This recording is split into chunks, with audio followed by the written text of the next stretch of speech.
तो भैया इस वीडियो में जानेंगे डेफलाजाकोर्ट के बारे में, क्या होता है, कहाँ चलता है, क्यों जरूरी होता है, डॉक्टर इसको क्यों देते हैं, कौन इसका यूज कर सकता है, क्या डोज होती है, क्या साइड इफेक्ट करेगा, वीडियो पूरा देखेगा। तो भैया देखिए, डेफलाजाकोर्ट ना एक मोलिक्यूलर सोल्ट है। ये कई स्ट्रेंथ में आपको मिलता है। ये आपको 6 mg से स्टार्ट होता है। 6 mg मिल जाएगा आपको, 12 mg मिल जाएगा आपको, 18 में मिल जाएगा आपको, 30 तक ये मिल जाएगा। तो ये इस तरीके से ये चलता है। ये टेबलेट फॉर्म में भी आता है, TAB टेबलेट फॉर्म में भी आएगा, और बच्चों की सिरप भी आती है, सस्पेंशन भी आता है। और इसका इंजेक्शन आता है या नहीं आता ये पता नहीं है, आप कमेंट बॉक्स में जरूर बताइएगा अगर इसका इंजेक्शन भी आता है तो। ठीक है, तो ये इस तरह से आता है टेबलेट फॉर्म में, बड़े लोगों में चलता है, सिरप बच्चों में चलता है। करीब करीब 2-3 साल से बड़े बच्चों में सिरप चलता है और ये टेबलेट चलता है। तो ज़्यादा से ज़्यादा 6 mg, 12 mg और 18 mg तक इसका यूज ज़्यादातर होता है। 18 mg तक, 6 और 12 ये सबसे ज़्यादा यूज होता है, और 6 mg सबसे ज़्यादा यूज किया जाता है। ये कम ही दिया जाता है, कुछ प्रॉब्लम ऐसी होती है जहाँ पर थोड़ा ज़्यादा देना पड़ता है। अब ये भाई होता क्या है ये समझते हैं। अब देखिए, ये जो डेफलाजाकोर्ट है ये कोर्टिकोस्टेरॉइड की श्रेणी में आता है, यानी एस्ट्रॉइड होता है। जैसे कि प्रेडनिसोलोन होता है, मिथाइल प्रेडनिसोलोन होता है, बेथामेथासोन होता है। वैसे ही दोस्तों डेफलाजाकोर्ट भी एक कोर्टिकोस्टेरॉइड है, एस्ट्रॉइड ही कहलाता है। अब भाई देखिए, कुछ प्रॉब्लम ना ऐसी होती है जो वहां पर ये देना ही पड़ता है।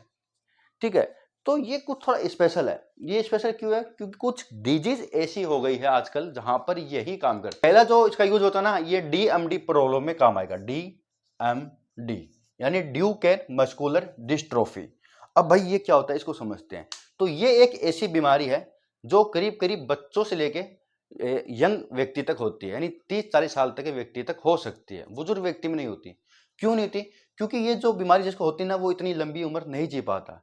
क्योंकि ये जिस व्यक्ति को होती है, जिस बच्चे को होती है, वहां पर उसके फेफड़े कमजोर रहते हैं, जिससे कि सांस लेने में दिक्कत होती है। उसके जो हाइट होता है वो वीक रहेगा, और जो मसल्स होती है, जो लेग्स की मसल्स होती है, हाथ पांव की मसल्स होती है, वो बहुत वीक हो रहती है, एकदम पतली रहती है। क्योंकि ये डिस्ट्रोफिन नाम के एक प्रोटीन की कमी के कारण ये प्रॉब्लम होती है।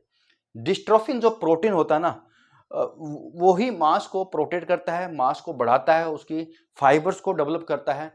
तो ये जो बीमारी होती है ना, डिस्ट्रोफिन नामक प्रोटीन की कमी के कारण होती है, और वो प्रोटीन बहुत जरूरी होता है।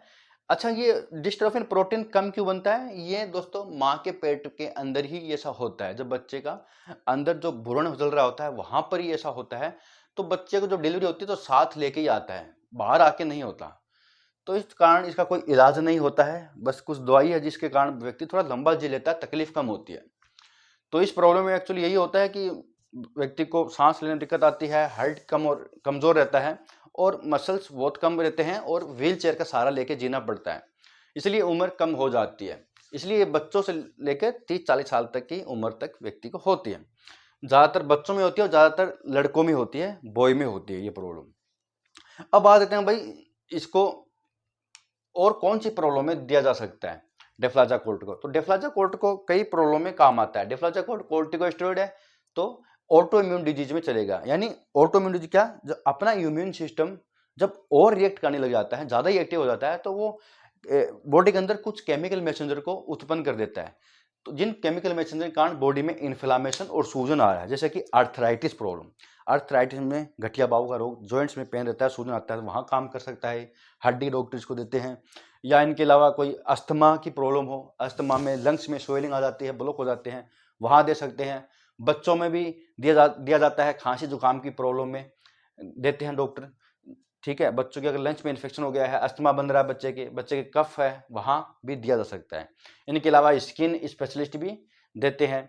तो ये ऑटो इम्यून डिजीज में दिया जा सकता है। ये सब ऑटो इम्यून डिजीज होती है। इनके अलावा DMD प्रॉब्लम यानी ड्यूकेन मस्कुलर डिसऑर्डर की प्रॉब्लम में भी दिया जाता है। तो भैया इसमें कुछ फेमस ब्रांड आते हैं, जैसे कि डेफकोर्ट आता है, मैग्लोट्स कंपनी का डेफकोर्ट आता है, डेफकोर्ट सिरप भी आता है, टेबलेट भी आता है, और भी कई सारे प्रॉब्लम ब्रांड आते हैं जो आपको डेफ्लाजाकोर्ट में मिल जाएंगे। तो भैया डोज की बात करें तो इसकी जो डोज, सिरप की जो डोज होगी दिन में 2 बार होगी, टेबलेट की भी दिन में 2 बार होगी। प्रॉब्लम को देख के दिन में 1 बार करना है, 2 बार करना है, कर सकते हैं। तो डोज अलग अलग हो सकती है, देखा जाता है भाई क्या प्रॉब्लम है। तो भैया ये थे इसके डिटेल रिव्यू डेफ्लाजा कोर्ट के बारे में। दोस्तों यहाँ तक वीडियो के लिए बहुत बहुत धन्यवाद।